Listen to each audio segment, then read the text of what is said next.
আসসালামু আলাইকুম, সবাইকে শুভেচ্ছা জানাচ্ছি। মাসুম মাহবুব। প্রিয় দর্শক, একটা ফুটেজ দিয়ে আজকের লাইভটা শুরু করব। ফুটেজটা দেখে আপনারা আমাকে উত্তর দেবেন। ফুটেজটা কোথাকার আমি দেখাচ্ছি আপনাদের। প্রথম 30 সেকেন্ড আমি প্রশ্নের কোনো উত্তর দেব না, আপনারা শুধু দেখবেন আর আমাকে বলবেন। দেখি আপনাদের কমেন্ট কে কে বলতে পারেন। দেখতে এবং শুনতে পাচ্ছেন সব ঠিক ঠিক আছে তো? একদম সাউন্ড ভিডিও। আপনাদের কমেন্ট আশা করছি। আমি 7 মিনিট দেরি করেছি আজকে লাইভে, আমাকে ক্ষমা করবেন। গালাগালি করার দরকার নেই আপাতত আজকে। হ্যাঁ, একটু প্রবলেম ঠিকই আর কি, দেরিটা হয়েছে। আসেন একটা ভিডিও আপনাদের দেখাই।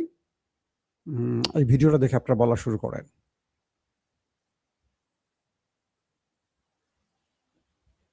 ভিডিওটা দেখতেছেন আপনারা, এটা কি গাজা, এটা ইরান নাকি লেবানন?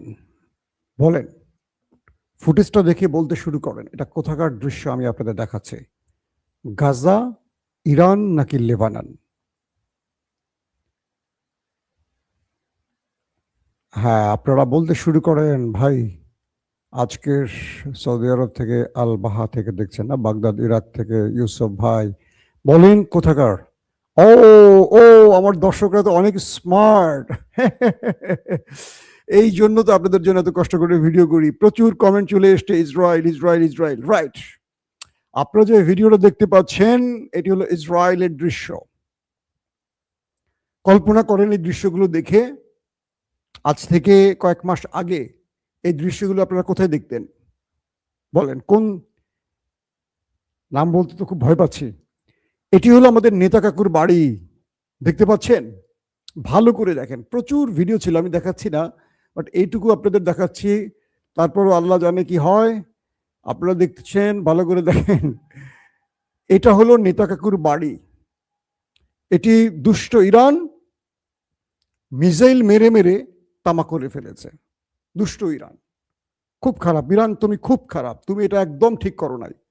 আমাদের প্রিয় নেতা কাকুর বাড়িটাকে এভাবে লন্ডভন্ড করা একদম ঠিক হয়নি। আমরা ইরানকে সাপোর্ট করতে পারি না, কি বলেন?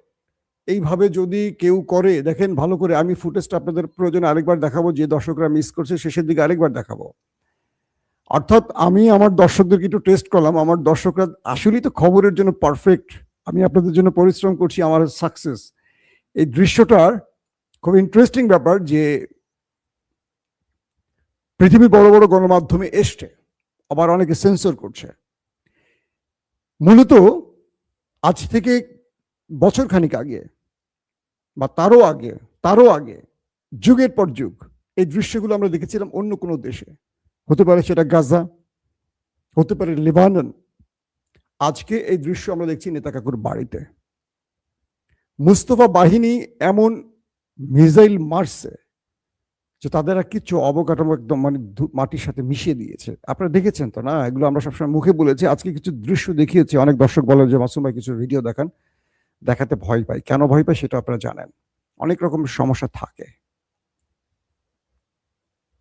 সাউন্ড নেই?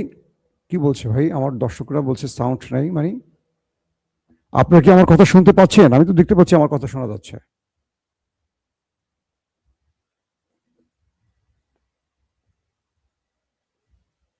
আপনারা শুনতে পাচ্ছেন আমার কথা? সাউন্ড নেই বলছেন কেন ভাই? ঠিক আছে, ঠিক আছে বলছেন। নাইস, ঠিক আছে। তাহলে যারা বলছেন সাউন্ড নেই তারা কেন বলছেন? বিরক্ত করছেন? সন্দীপ চট্টগ্রাম, জি ক্লিয়ার, সাউন্ড ক্লিয়ার, ওকে। এই যে কিছু দর্শক বললেন সাউন্ড নাই, এটা মোটামুটি বিরক্তির কারণ। কিছুটা সময় নষ্ট হয়ে গেল আপনাদের সঙ্গে আমার কথা বলার মাঝে। দর্শক, এখন যে বিষয়টি তৈরি হয়েছে সেটি হলো, ইরান দাবি করেছে তারা সামনের দিনগুলোতে আরো বড় পরিসরে মিসাইল অ্যাটাক চালাবে। তারা বলছে আমরা আমাদের ঝুলিতে থাকা সবচেয়ে বিপজ্জনক মিসাইলগুলো এখনো ব্যবহার করিনি। আসছে সময়তে আমরা শত্রু পক্ষকে বুঝিয়ে দেব আমরা কি করতে পারি। যদি ইরান এখনো ভয়ঙ্কর মিসাইল ব্যবহার না করতেই এই অবস্থা হয়, দেশটির ভেতরে পুরো ধোলাইখাল হয়ে যায়, তাহলে আসছে দিনগুলোতে ইরান যখন তার গোপন আস্তিন থেকে ভয়ঙ্কর মিসাইল বের করবে, তখন সেই দেশটির অবস্থা কি হবে? এই প্রশ্ন আমরা করতেই পারি। দেশটির ভেতরে এর চেয়ে ভয়াবহ অবস্থা। এটা তো একটা ফ্রেম বা একটা ক্যামেরার অংশ থেকে আপনাদের দেখালাম। এই দেশটির ভেতরে আরো ভয়াবহ অবস্থা তৈরি করে ফেলেছে মোস্তফা বাহিনী। তাদের জনগণ বলছে আমরা কল্পনা করতে পারি না এটা আমাদের দেশ, এই অবস্থা করে ফেলেছে আমাদের দেশটাকে। এত ভয়াবহ অবস্থা তৈরি হয়ে গেছে দেশটার ভেতরে। দর্শক আসেন, যে শিরোনাম দেখে আপনারা ভিডিওতে আসছেন সেটা একটু বলি। বিভিন্ন আন্তর্জাতিক এজেন্সিগুলো মানে গোয়েন্দা বাহিনীগুলো তারা ধারণা করছেন কয়েকটা বিষয়, যেগুলো ইন্টারন্যাশনাল আউটলেটগুলোতে আসতে শুরু করেছে। আমি আপনাদেরকে এটা গত 15 দিন ধরে বলে আসছি যে ইরান এত শক্তিশালী দুটো দেশের সাথে যে মুখোমুখি হয়ে আছে এবং তাদের যে এত বড় মাপের ধোলাই দিচ্ছে, ইরানের আসলে শক্তিটা কোথায়? একটা বিষয় বুঝবেন, একটা বড় দলের সাথে ছোট দল লড়তে গেলেও কিন্তু ভারসাম্য রক্ষা করে চলে, যে আমার একটা পথ খোলা রাখতে হবে। আমেরিকা এবং ইসরায়েল পৃথিবীর সবচেয়ে পাওয়ারফুল, বা ধরেন পাওয়ারফুল আমেরিকা পৃথিবীর সবচেয়ে উন্নত মানের প্রযুক্তির সামরিক অস্ত্রের মালিক ইসরায়েল। এমনও বলা হয় ইসরায়েলের কাছে এমন গোয়েন্দার ডিভাইস আছে বা এমন কিছু ডিভাইস আছে যেটা আমেরিকাও কল্পনা করে না, এটা বলা হয়। আল্লাহ অনেক মেধাবী মানুষ দিয়েছে ওদেরকে, ওরা একটা লক্ষ্যতে কাজ করছে। আমরা যেমন একটা লক্ষ্যতে কাজ করছি, সেটা কি লক্ষ্য? আওয়ামী লীগ না বিএনপি? তাই না? আমাদের লক্ষ্য একটাই, আওয়ামী লীগ না বিএনপি। আমরা ঈদের পরে কি দেখলাম? বাংলাদেশের ইতিহাসে এই প্রথম কোনো ঈদে সর্বাধিক মানুষ সড়কপথে মারা গেছে। অথচ ঈদের 2 দিন আগে আমি একটা ভিডিওতে বলেছিলাম যে ঈদ আসে আমাদের কান্নার জন্য, কারণ আমরা অতীত থেকে দেখেছি যে ঈদে বাড়িতে আসা যাওয়ার পথে প্রচুর মানুষ আমাদের মারা যায়। কিন্তু এবার সকল রেকর্ড ভেঙেছে। গাড়ির ড্রাইভারের বদলে হেল্পার বাস চালিয়ে একটা বাস, একজন মানুষের ভুলে কতগুলো মানুষ সলিল সমাধি নদীতে ডুবে গেছে। আজকে অনেকগুলো খবর পেয়েছি, কালকেও পাচ্ছি, প্রতিনিয়ত এই খবরগুলো পাচ্ছি। রাষ্ট্রের মন্ত্রীরা, প্রধানমন্ত্রীরা নাকি ঘন্টার পর ঘন্টা অফিস করেন, কিন্তু রাষ্ট্র কোথায় যাচ্ছে, রাষ্ট্রের বাপ মা কোথায় যাচ্ছে আমরা বুঝতে পারছি না। এগুলো বন্ধে কি ব্যবস্থা নেবে? ইউনূস সরকারের আমলেও আমরা এত মানুষের প্রাণহানি দেখিনি, খুব আফসোসের সাথে বলতে হচ্ছে। গণতান্ত্রিক সরকারের সময় আমরা এগুলো বন্ধ দেখতে চাই। আমরা চাই সরকারের মন্ত্রীরা কয়েক ঘন্টা কাজ করবেন, সেটার নিউজ না হোক, তারা কি কাজ করেছেন সেই সংবাদটা আমাদের সামনে আসুক। বাংলা একটু চামে চামে বাংলাদেশের খবর দিয়ে দিলাম, বুঝছেন? আপনাদের রাগ করেন না আবার। আমি কোনো দলকে স্পেসিফিক দালালি করার মানুষ না, ভালোবাসতে পারি, সত্যটা বলতে আমার ঠোঁট এতটুকু আটকাবে না, কখনোই না। দর্শক, তো বিষয়টা তৈরি হয়েছে যে ইরান তার শক্তিমত্তা দেখিয়ে দিচ্ছে এখন।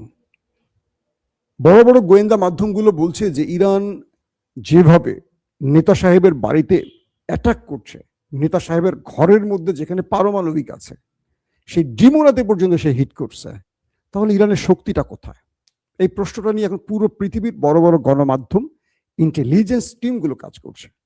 যেখানে আমেরিকা বলছে 48 ঘন্টা সময় দিচ্ছে, ইরান বলছে তোমাকে 30 মিনিট সময় দিচ্ছি।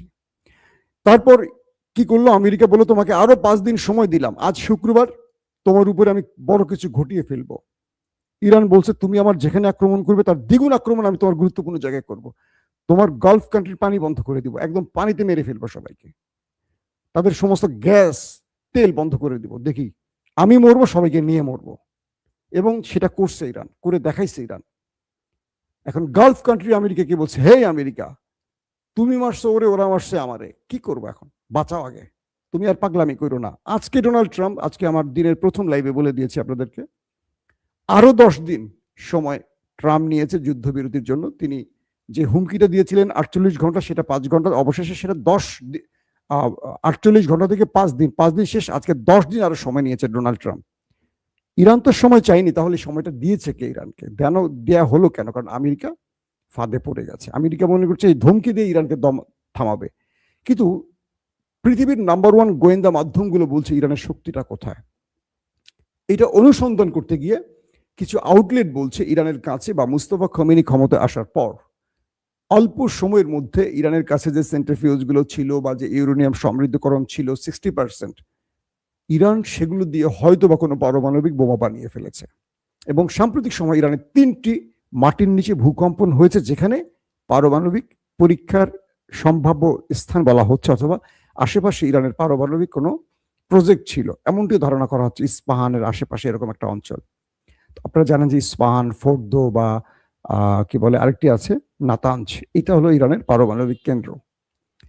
তো বিভিন্ন এজেন্সি বলছে যে ইরান তার সর্বোচ্চ নেতা আয়াতুল্লাহ খামেনির মৃত্যুর পর তার যে ফতোয়া ছিল যে এটা হারাম, যেটা মানব বিধ্বংসী অস্ত্র সেটা মানব জাতির জন্য হারাম, এই ফতোয়াটা চলে গেছে তার সাথে। কারণ পরবর্তী তার হত্যার পর যে ব্যক্তি তার প্রাণ বাঁচাতে পারেননি, সেই ব্যক্তি তার পুরো টিমকে নিয়ে যখন চলে গেলেন, তখন তার ছেলে দায়িত্ব নেওয়ার পরে বলছে যে এই যুদ্ধ বন্ধ করতে পারে একমাত্র জিনিস, সেটা হলো নিউক্লিয়ার।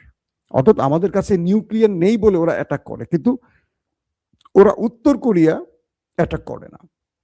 কেন করে না উত্তর কোরিয়া অ্যাটাক? কারণ উত্তর কোরিয়ার কাছে পারমাণবিক আছে। আপনি দেখবেন পাকিস্তানে কি বলে ইসরায়েল সাহস করে কিছু করতে পারে না। পাকিস্তান ভারত উত্তেজনা শুরু হয়, বড় ফ্রেমে কিছু হয় না, 2 দিন 3 দিনের মধ্যে থেমে যায়, কারণ দুই পক্ষের কাছে পারমাণবিক আছে। কিন্তু আক্রমণ করছে কারা? ইরানকে। যে দুটো দেশ আক্রমণ করছে তাদের কাছে পারমাণবিক আছে, ইসরায়েল এবং আমেরিকা। তো মুস্তফা খামিনির স্টেটমেন্ট এসেছিল, বা ইরানের মিস্টার আলী লারিজানি যিনি শহীদ হয়েছেন, তার বক্তব্য এসেছিল ইরানকে রক্ষা করতে হলে এবার পারমাণবিকের বিকল্প নেই। তো বলা হচ্ছে যে যুদ্ধের গত 28 ফেব্রুয়ারি থেকে আজ 27 মার্চ পর্যন্ত যে লড়াইটা হয়েছে, এর মধ্যে ইরান তার পারমাণবিক তৈরি করে ফেলেছে। এবং ইরান যে মাঝখানে কয়েকটা ভূমিকম্প হয়েছে, এগুলো তার মাটির নিচে পরীক্ষা। এবার ইরান এই যুদ্ধ থামাতে পারে তার সর্বশ্রেষ্ঠ কৌশলটি ব্যবহার করে। যে কোনো সময় ইরান প্রকাশ্যে নিউক্লিয়ার পরীক্ষা চালাতে পারে। কে বলছে? ওয়ার্ল্ড এস্টাবলিশমেন্টের যে মুখপাত্রগুলো, গণমাধ্যমগুলো বা তাদের ইন্টেলিজেন্স সোর্সগুলো, তারা বলছে এই লড়াইটা থামতে পারে, বা এখন পর্যন্ত ইরানকে খেয়ে ফেলবো, মেরে ফেলবো, ধরে ফেলবো, খার্গ আইল্যান্ড দখল করবো, এটা করবো, ওইটা করবো, এটা যারা করছেন তাদেরকে থামাতে পারে ইরান যখনই একটা নিউক্লিয়ার পরীক্ষা চালাবে। এবং সঙ্গে সঙ্গে পুরো গালফ কান্ট্রি ইরানের পায়ের কাছে এসে বলবে, হুজুর আমি আপনার পায়ের কাছে এসছি, পা ধোয়া পানি দেন।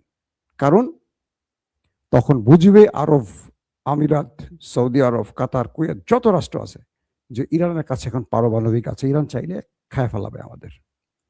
তো ইরান বা ইরানের ভেতরের যতগুলো ওপেন সোর্স আছে বা ইন্টেলিজেন্স গুলো আছে, তারা জোরে সোরে যে কথাটি বলছে যে ইরান হয় নিউক্লিয়ার বানিয়ে ফেলেছে, অথবা খুব চূড়ান্ত পর্যায়ে আছে, 2-1 দিন হয়তো ইরান এই টেস্ট চালাবে, অথবা ইরানের ভেতরে নিউক্লিয়ার তৈরি হয়ে গেছে, এটা সিআইএ জেনে গেছে, যে কারণে তারা বারবার 48, 5 দিন, 10 দিন করে টাইম গেইন করছে। অথবা আমেরিকা, ইসরায়েল জেনে গেছে, সেই বোমাগুলো ধ্বংস করার জন্যই বারবার খেলাটা খেলছে। এখন যেই অবস্থাটা ইরান দাঁড়িয়ে আছে, ইরানের সামনে ইরানকে টিকে থাকতে হলে নিউক্লিয়ারের বিকল্প নেই, এটা ইরান জেনে গেছে এবং বলেছে, এবং ইরান সর্বোচ্চ পরিমাণ সেই কাজটি করছে এমনটি ধারণা করা হচ্ছে। প্রশ্ন হলো ইরান কবে এটা টেস্ট চালাতে পারে? এখন ডোনাল্ড ট্রাম্প 10 দিন সময় দিয়েছে ইরানকে, ইরান সময় চায়নি। পাশাপাশি এই দুটো দেশের মধ্যে যেভাবে ধোলাই চালাচ্ছে ইরান, তার সকল সিমটম বলে দিচ্ছে যে ইরানের কাছে কোনো ভয়ঙ্কর কিছু আছে। 2 নম্বর, ইরান নিউক্লিয়ার অ্যাটাক ছাড়াই তার যে মিসাইলের বিশাল ভান্ডার, সে মিসাইল ভান্ডার দিয়ে আরো 6 মাস টানা লড়াই করবে, এমন ঘোষণাও কিন্তু ইরান দিয়েছে। তারা বলছে মাটির নিচে ইরানের মিসাইলের শহর আছে, পানির নিচে তাদের মিসাইলের শহর আছে। মাঝে মাঝে তারা এই ফুটেজগুলো দেখায়, মাটির নিচে বিশাল শহর বানিয়েছে, শুধু মিসাইল আর মিসাইল, বহু ধরনের মিসাইল। এখন ইরানের যে বক্তব্যটি এসছে যে তারা আসছে দিনগুলোতে আরো ভয়ঙ্কর মিসাইল ব্যবহার করবে। আমরা যে ভিডিওটি দেখিয়েছি আপনাদেরকে, নেতা কাকুর বাড়ির ফুটেজ, এটা দেখে তো বুঝতে পারছেন, আন্দাজ করতে পারছেন ভিতরের দৃশ্য কি। তো সেই মিসাইলগুলো যখন ইরান ব্যবহার করবে, কি ঘটতে পারে?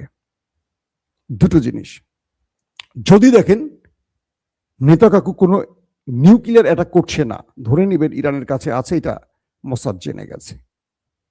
আর এই মুহূর্তে নেতা কাকু তার পুরো দেশের সর্বনাশ ঘটাচ্ছেন, কিন্তু নিউক্লিয়ার অ্যাটাকে সাহস করছেন না কেন? এই প্রশ্নগুলো আমাদের মাথায় আসছে। আমেরিকা কিন্তু একবারও নিউক্লিয়ারের কথা বলছে না। আমেরিকা বলছে কমান্ডার না বাবু, এটা করবো, ওইটা করবো, খার আইল্যান্ড দখল করবো, এটা করবো, কিন্তু আমেরিকা যতবার বলছে ততবার পেছাচ্ছে কেন? মিস্টার ট্রাম্পকে 48 থেকে 5 দিন, 5 দিন থেকে 10 দিন পেছাতে হলো কেন? এই কেনের উত্তর খুঁজতে শুরু করেন। আমেরিকা এবং ইসরায়েল বোঝার চেষ্টা করছে, তাদের ইন্টেলিজেন্স গুলো বোঝার চেষ্টা করছে ইরান কি নিউক্লিয়ার বানিয়ে ফেলছে কিনা। এটার জন্য তাদের সকল এজেন্ট যারা এখন ইরানের মধ্যে আছে, কারণ ইরান মাঝখান থেকে এই দুটো দেশের এজেন্টদেরকে অনেককে ধরে ফেলেছে, অনেকে ফাঁসিয়ে দিয়েছে, অনেকে জেলে আছে। তো বলা হচ্ছে যে এই দুটো দেশ বোঝার চেষ্টা করছে ইরানের কাছে নিউক্লিয়ার আছে কিনা, বা ইরান নিউক্লিয়ারের কোন পর্যায়ে আছে। কারণ আমেরিকা এবং ইসরায়েলের প্রশ্ন আসছে যে আমরা ওদেরকে মারছি 2টা, ওরা মারছে 4টা। আমরা ওদেরকে যেই পরিমাণ মারছি তার চেয়ে বড় পরিসরে মারছি। আমেরিকার সেনারা, মার্কিন সেনারা গালফ কান্ট্রিতে অর্থাৎ আরব রাষ্ট্রে তারা সকল বেস ছেড়ে পালিয়ে তারা বিভিন্ন হোটেল মোটেলে গিয়ে উঠছে। তারা আরব জনবসতির মধ্যে ঢুকে পড়েছে, মানুষের সাথে মিশে গেছে, তাদেরকে শেল্টার হিসেবে ব্যবহার করছে। তারা জানে ইরান আরবদের মারবে না, মুসলিম জাতীয়রা। তো মার্কিন সেনারা পোশাক পরিবর্তন করে তারা ঢুকে পড়েছে এখন আরবদের মধ্যে। ধরেন একটা বিল্ডিং এ আরবরা থাকছে, সেখানে 2টা ফ্লোর তারা ভাড়া নিয়ে জীবন রক্ষা করছে। ধরেন একটা হোটেলে, আরবদের হোটেল, সাধারণ মানুষের হোটেল, সেখানে তারা রুম ভাড়া করে থাকছে, অর্থাৎ বিচ্ছিন্ন হয়ে তারা এখন নিজের জীবন বাঁচাচ্ছে। আমেরিকাকে ইরানের ভয় জীবন বাঁচাতে বেস ছেড়ে পালাতে হলো, অথচ তারা এত পরাশক্তি, এত পাওয়ারফুল অস্ত্রের মালিক, B2 বোম্বার্স, হ্যাঁ, তাদের কত কিছু আছে, বাংকার ব্লাস্টার, এত কিছু থাকার পরও আমেরিকা ভয় পাচ্ছে কেন? ওই একটি কারণ বলা হচ্ছে যে তারা সকল নেটওয়ার্ক সোর্সকে কাজে লাগাচ্ছে যে ইরানের কাছে নিউক্লিয়ার রেডি হয়ে গেছে কিনা, এবং ইরানের এই শক্তির উৎস কি নিউক্লিয়ার, নাকি এর চেয়ে ম্যাসিভ বা এর চেয়ে ভয়ঙ্কর কোনো মিসাইল ইরানের কাছে আছে। কারণ রাশিয়া কিন্তু জানিয়েছে যদি কোনোভাবে নেতা সাহেব ইরানের বিরুদ্ধে নিউক্লিয়ার ব্যবহার করে তবে রাশিয়া নিউক্লিয়ার ব্যবহারে বাধ্য হবে। তার মানে রাশিয়া যুদ্ধটাকে এই লেভেলই চাচ্ছে যে তোমার মিসাইল মারুক, তুমি মারো, তুমি মারো, কিন্তু নিউক্লিয়ার অ্যাটাক যদি কেউ করে তার এগেনস্টে রাশিয়াও নিউক্লিয়ার অ্যাটাক করবে, এমন ঘোষণা কিন্তু রাশিয়ার পক্ষ থেকে এসছে। রাশিয়ার গণমাধ্যম এটা কিন্তু আমি গত 2-3 বারও আমাদের খবরে বলেছি। তো এই পর্যায়ে ইরানকে নিয়ে পুরো পৃথিবী টেনশনে আছে। আজকে যদি ইরান নিউক্লিয়ার টেস্ট করে বসে, আরবরা তো পায়ের কাছে আসবে, পুরো ইউরোপ চুপ হয়ে যাবে। মনে রাখবেন আগামীকাল থেকে ইরানের নিষেধাজ্ঞা সব উঠে যাবে। ইরানের মতো পুরো মধ্যপ্রাচ্য কন্ট্রোল করবে, কারণ ইরান হরমুজ প্রণালী থেকে টোল নেবেই। আমি হরমুজ প্রণালী নিয়ে একটি ভিডিও করার প্ল্যান আছে, একদম ম্যাপ ধরে ধরে আপনাদের কেন এটা গুরুত্বপূর্ণ কি কি সেটা বোঝাবার জন্য।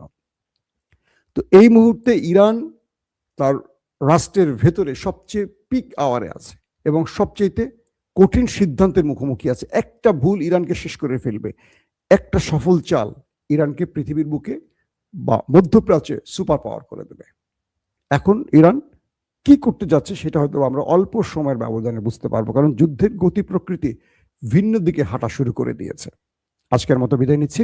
ইনশাআল্লাহ আজ রাত 11টা থেকে 12টার মধ্যে আরেকবার হাজির হওয়ার চেষ্টা করব। সেই পর্যন্ত সবাই ভালো থাকবেন।